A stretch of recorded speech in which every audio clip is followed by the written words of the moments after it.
महाशिवरात्रीनिमित्त तृणबिंदुकेश्वरला तुम्ही जर भेट दिलीत तर उजव्या हाताला ही तुम्हाला गणपतीची मूर्ती दिसते। आता पूर्ण ही गणपतीची मूर्ती आपण समजून घेऊ। पहिले तर चतुर्भुज मूर्ती आहे, सुखासनात बसलेली आहे। टिपिकल पेशवे काळात जशा गणपतीच्या मूर्त्या कोरल्या जातात तशी आपल्याला ही मूर्ती आहे हे दिसून येतं। वरचे दोन हातात ह्याच्यात अंकुश आणि पाश असावा, पण पूर्ण झीज झाल्यामुळे नक्की आपल्याला काय आहे ते सांगू शकत नाही। अर्थात वज्रलेप केल्यानंतर वेगळ्या प्रकारे वेगळी काहीतरी आयुध आपल्याला दिसू शकतात। त्याबरोबर उजवा हात आहे तो मांडीवर ठेवलेला आहे, डाव्या हातात पात्र आहे आणि सोंड ते पात्रातलं जे काही लाडू मोदक जे काय असेल ते घेते हे दिसतं।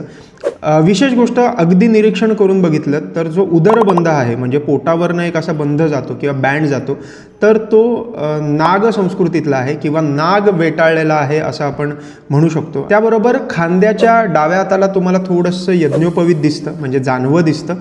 त्याबरोबर नवीन आता डोळे बसवलेले आहेत। झीज झाल्यामुळे वज्रलेप होईल, नवीन मूर्ती दिसेल, पण जुनी मूर्ती कशी असावी आणि कशी होती आणि ती पेशवे काळातली आहे हे दाखवण्याचा इथे प्रयत्न। धन्यवाद।